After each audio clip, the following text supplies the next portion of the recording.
साथियों नमस्कार। आज हम लोग राजस्थान में किसान आंदोलन की पृष्ठभूमि पर चर्चा करेंगे। भारतीय संदर्भ में अगर देखा जाए तो हर युग में, हर शासनकाल में किसान विभिन्न मांगों को लेकर आंदोलनरत दिखाई देते हैं या कसमस में दिखाई देते हैं। और भारतीय किसानों ने या राजस्थान के किसानों ने आंदोलन की राह क्यों पकड़ी होगी, किन परिस्थितियों में पकड़ी होगी, क्या उसके कारण रहे होंगे, उसको समझने के लिए सबसे बड़ी जो आवश्यकता है वो है किसी भी काल की तात्कालिक कृषि संरचना क्या थी, कृषि की किस प्रकार की व्यवस्था थी उस राज्य में, उसको समझना आवश्यक होता है।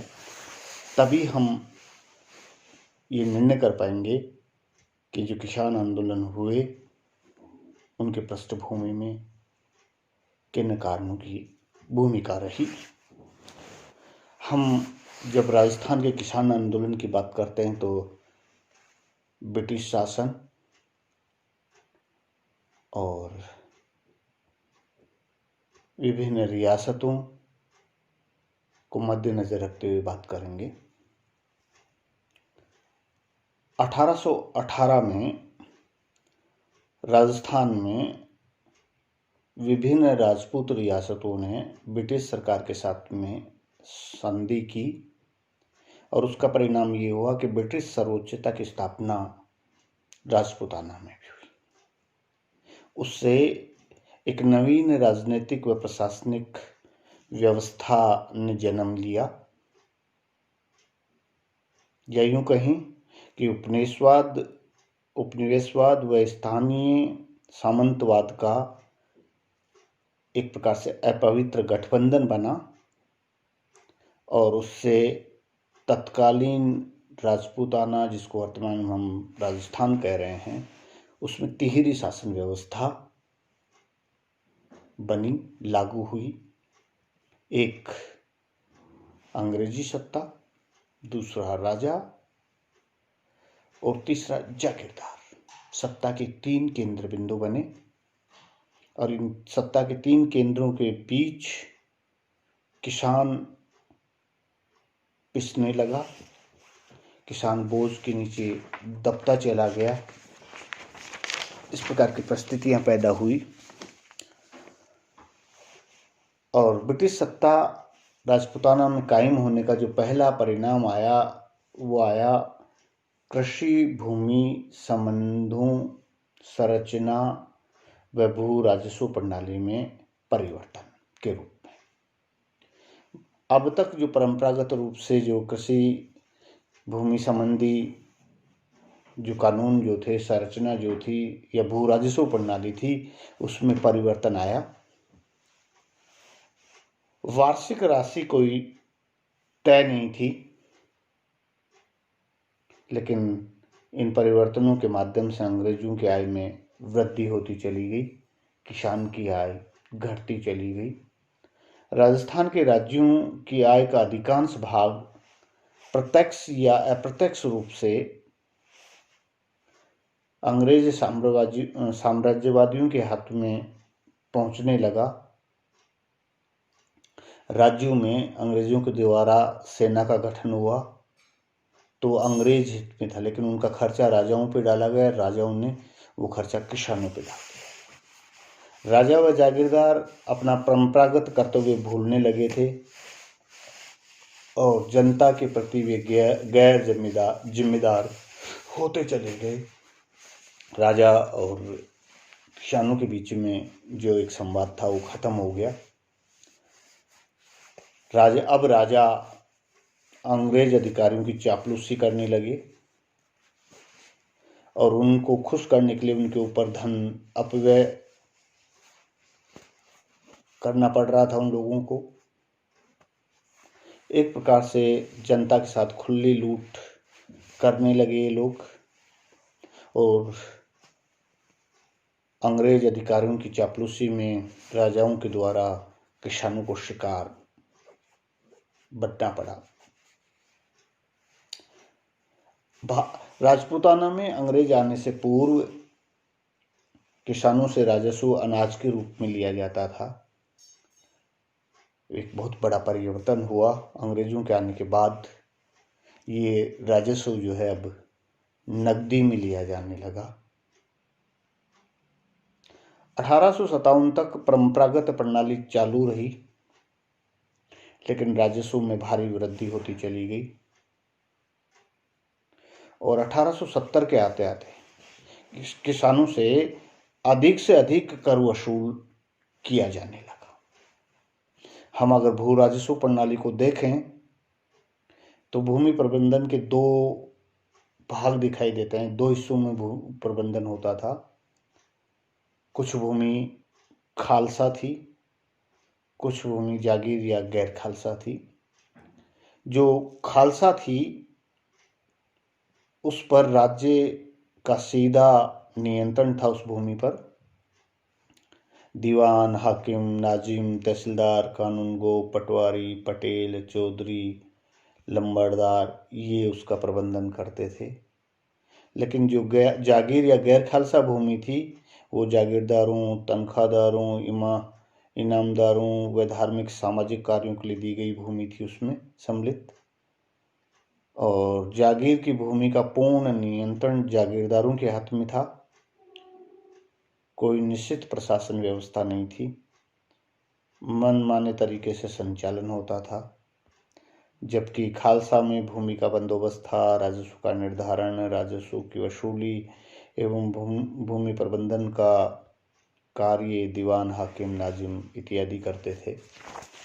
ये दोनों में फर्क था। इसके अतिरिक्त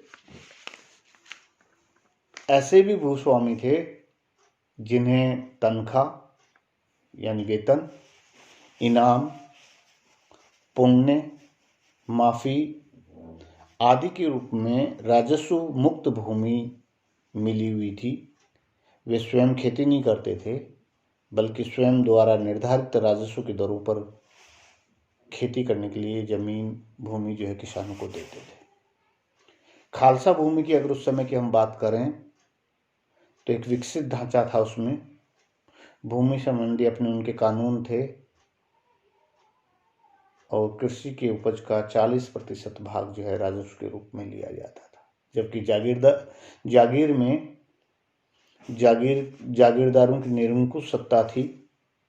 कोई कानून व्यवस्था नहीं थी, कोई निश्चित नियम नहीं थे और जागीर में किसानों का शोषण व दमन लगातार किया जाता था।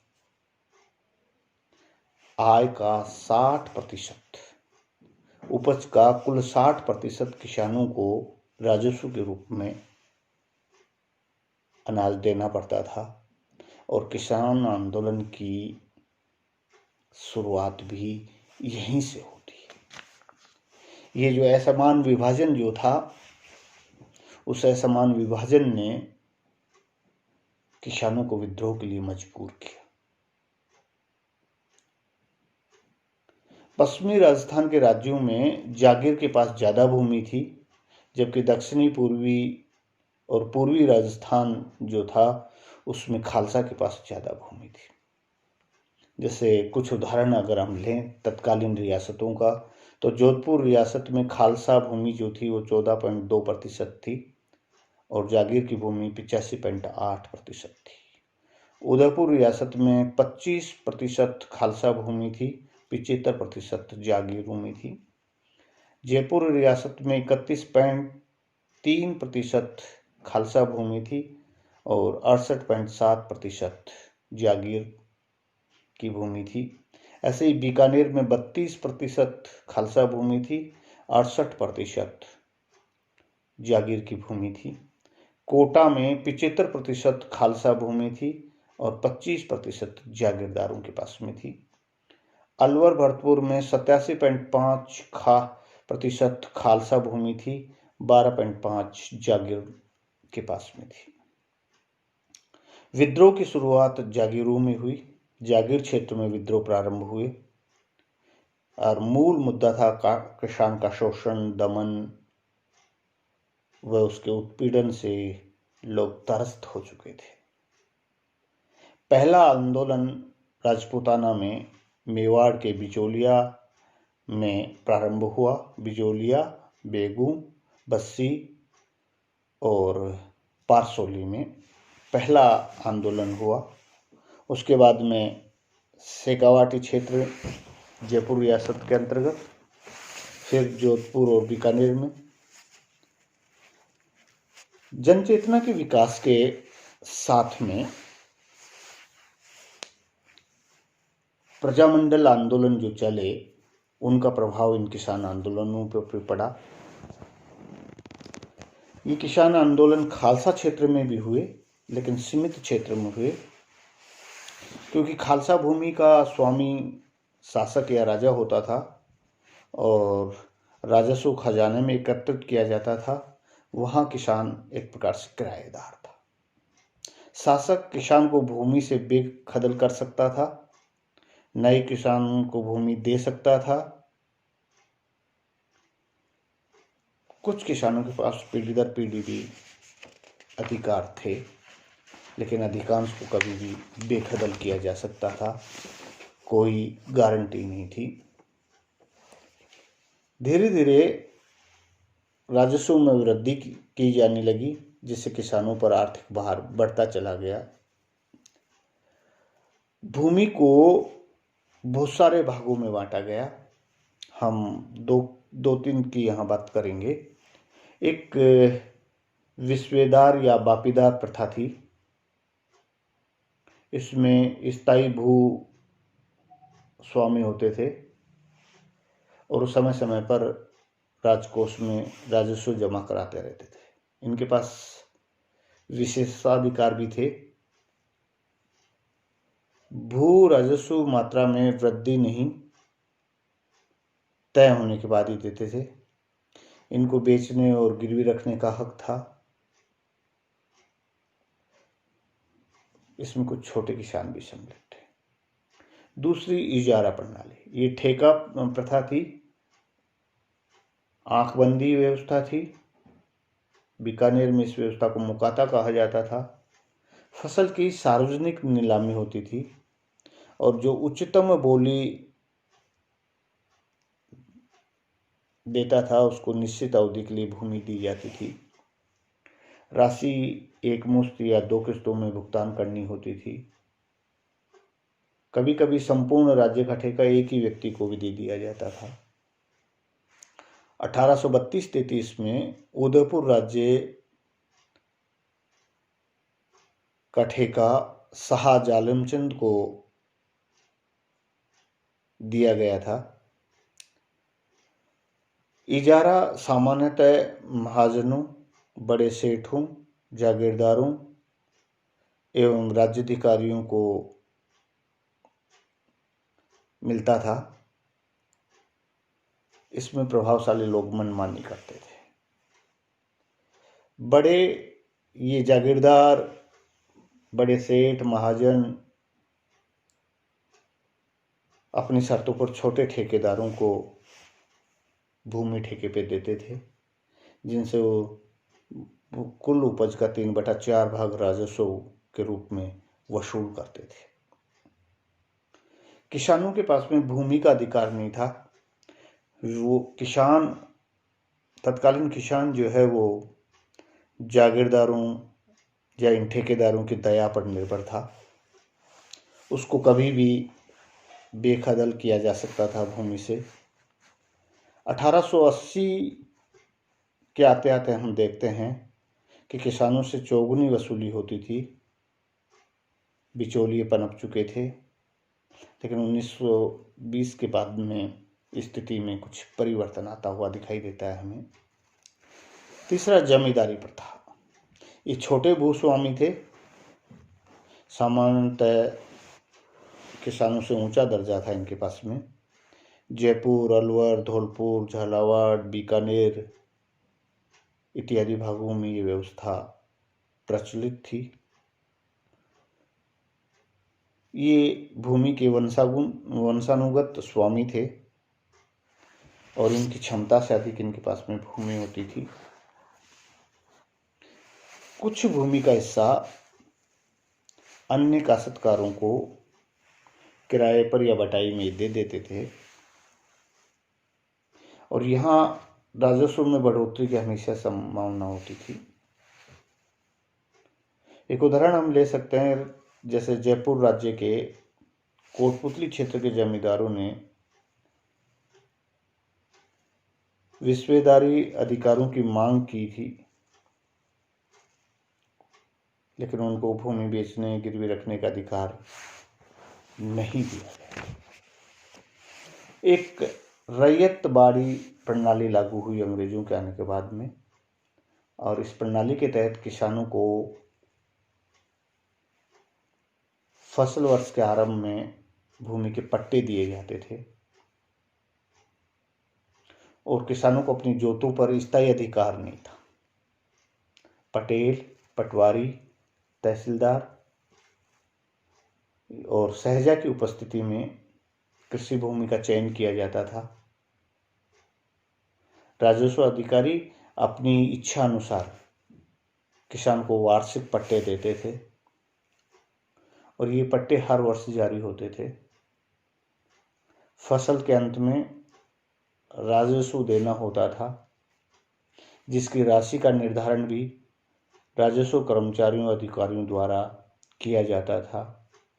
कोई गारंटी नहीं थी कि कब राजस्व बढ़ा दिया जाए, कब किसान को खड़ी फसल में से भी बेखदल कर दिया जाए। पांचवें प्रकार की जो व्यवस्था थी हमारे यहाँ, वो थी पाही कास्त। जिनके पास गांव में कृषि भूमि नहीं थी, वे अन्य गांवों में जाकर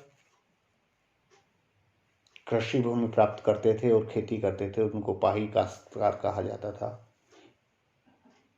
दूसरे गांवों में जब किसान खेती करने के लिए जाता था तो उनका विरोध होता था, इसलिए ऐसे किसानों की दशा बड़ी दयनीय थी। छठे प्रकार की जो व्यवस्था थी उस समय चकबंदी व्यवस्था। ये खालसा भूमि में होती थी। सर्वेक्षण के बाद में भूमि बंदोबस्त हो चुका था। रैयतवाड़ी ब्रिटिश शासन के समान व्यवस्था थी। इसमें किसान को भूस्वामी नहीं माना गया। किसानों से अधिक राजस्व वसूल किया जाता था, इसलिए किसानों को विरोध पर उतरना पड़ा। कुछ माफीदार जोतें होती थी जो राजस्व के देनदारियों से मुक्त भूमि होती थी, जैसे मंदिर है, पुरोहित है, पुजारी है। शिक्षा, चौकीदारी व अन्य सेवाओं के बदले इनाम के रूप में, तनख्वाह के रूप में, अलूफा जागीर के रूप में, खांगी के रूप में, उदक, मिलक, भोग, पुण्य इत्यादि रूपों में दी जाती थी। इनमें कुछ वंशानुगत होती थी, कुछ को उनके जीवन काल तक के लिए भूमि दी जाती थी। इनको भूमि बेचने या गिरवी रखने का अधिकार नहीं था, लेकिन ये स्वयं किसान नहीं होते थे। अपनी शर्तों पर किसानों से खेती करवाते थे। भूमि के मालिक तो वो होते थे, लेकिन किसी दूसरे को देकर खेती करवाते थे। जागीरदारी क्षेत्रों में अगर भूमि व्यवस्था की बात की जाए तो एक शक्तिशाली भूस्वामी समुदाय राजपूताना में स्थापित हो चुका था। सामंत लोग जो थे वो भूमि के मालिक होते थे। प्रारंभ में उनको सैनिक सेवा के बदले में, सैनिक, प्रशासनिक और की सेवा के बदले में भूमि दी गई और इनको जो जागीरें दी जाती थी, अगर लापरवाही करते थे तो उनसे छीनी भी जा सकती थी। ये लोग राजा को कर देते थे। कई बार क्या होता था कि जागीरदार के मरने के उपरांत उसके उत्तराधिकारी को भी मान्यता लेनी पड़ती थी, अनुमोदन करवाना पड़ता था, और जब अनुमोदन होता था तो शासक के सामने नजराना पेश करना होता था। निर्धारित रकम पेश करनी होती थी, जिसे रेख अथवा तलवार बंधाई कहते थे।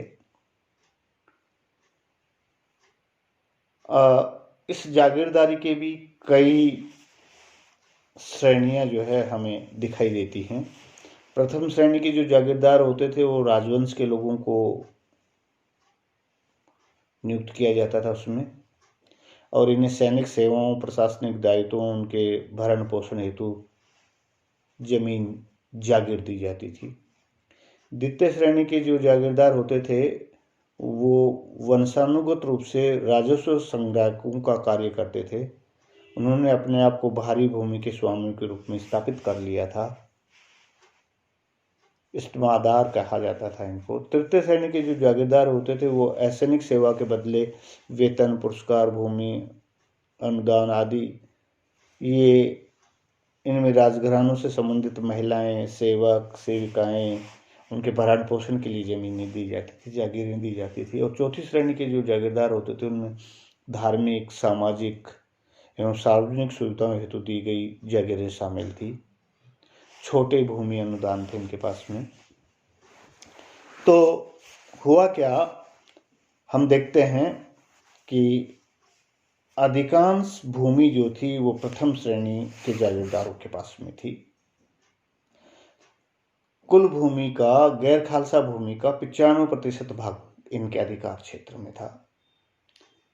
अन्य श्रेणी के जो छोटे जागीरदार थे, अनुदान प्राप्त थे, वो अपनी शर्तों पर किसानों को भूमि देते थे जो 5% थी। कुल जागीर की 5% भूमि थी वो। कोई विकसित ढांचा हमारे पास में था नहीं, कोई न्यायिक कार्यकारी शक्ति ऐसी थी नहीं जो कि इनका प्रबंधन कर सके। ये जागीरदार स्वयं प्रबंधन करते थे। किसान शोषण का केंद्र बना। किसानों को पट्टे या रसीदें नहीं दी जाती थी। केवल जोतने वाली भूमि नहीं, आवास की भूमि पर भी किसान का मालिकाना हक नहीं था। बहुत बड़ी बात थी। जिस घर में वो रह रहा है उसका भी उसको टैक्स देना पड़ता था, उसका भी मालिकाना हक उसके पास में नहीं था। किराएदार था वो। जमीन किराए पर, बटाई पर अथवा पट्टे पर कृषि भूमि जागीरदार के द्वारा दी जाती थी और जागीरदार का उस पर पूर्ण अधिकार होता था। कामदार इस कार्य को देखता था।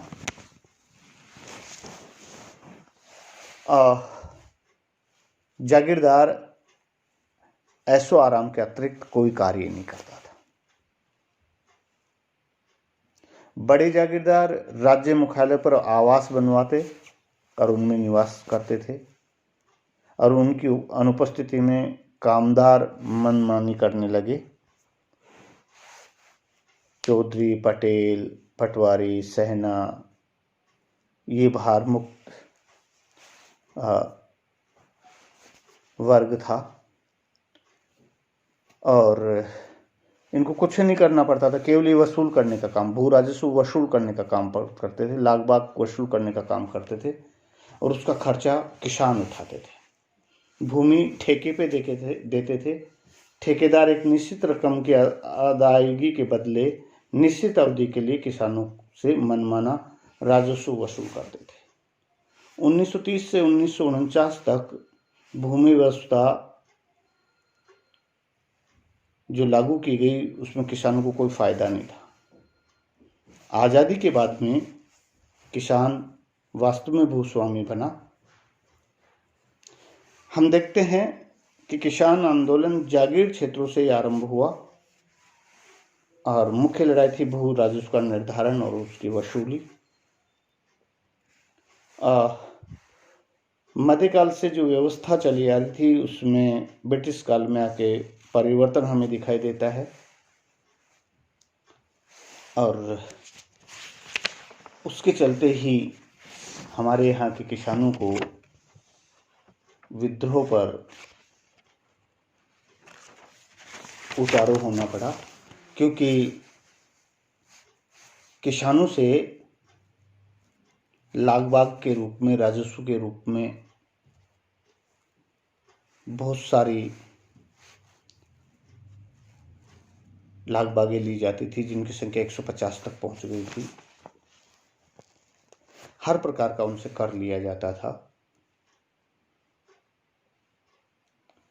पशुपालन के नाम पर, सामान की निकासी के नाम पर, प्राकृतिक उत्पाद के नाम पर, कुटीर उद्योग के नाम पर,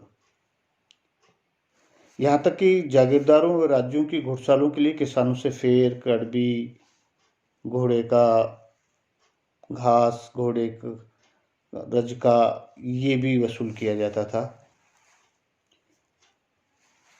पशुओं पर, मवेशियों पर भी कर लिया जाता था। आयात निर्यात पर भी कर लिया जाता था। यहाँ उसकी झोंपड़ी, उसकी खाट, इनके नाम पे भी उससे जो है कर लिया जाता था। कुछ सामाजिक सांस्कृतिक अवसरों से जुड़ी हुई लागें भी थी, जैसे बागदान है, नाता है, रीचा है, डोल डंका है, कांसा परोसा है, चौरी है, बाई जी का हाथ खर्च है, होली की भेंट है, दिवाली की भेंट है, दशहरा की भेंट, इस नाम पे भी लिया जाता था। और कभी कभी राजस्व की राशि इतनी दुगनी हो जाती थी कि किसानों पर असहनीय आर्थिक भार लदा हुआ होता था। आंदोलन का मुख्य कारण ये था। जैसे बिजोलिया में चौरी कर के खिलाफ आंदोलन हुआ। इन सब के साथ में किसानों से मनमानी बेगार ली जाती थी। लाभ चुकाने के बाद भी, कर चुकाने के बाद भी वह अपने भरण पोषण हेतु पर्याप्त धन अथवा अनाज नहीं बचा पाता था। सूदखोर से ऋण लेने पर मजबूर था। इसलिए सामंतवाद व उपनिवेशवाद के विरुद्ध राजपूताना के किसान ने आंदोलन प्रारंभ किया। राजस्थान में स्थानीय सामंतवाद व ब्रिटिश साम्राज्यवाद के मध्य अपवित्र गठबंधन जो हुआ, उसका प्रतिरोध सर्वप्रथम यहाँ के किसानों ने प्रारंभ किया। ये बहुत सारे कारण थे जिनको हमने किसान आंदोलन की पृष्ठभूमि के रूप में देखा, समझने का प्रयास किया।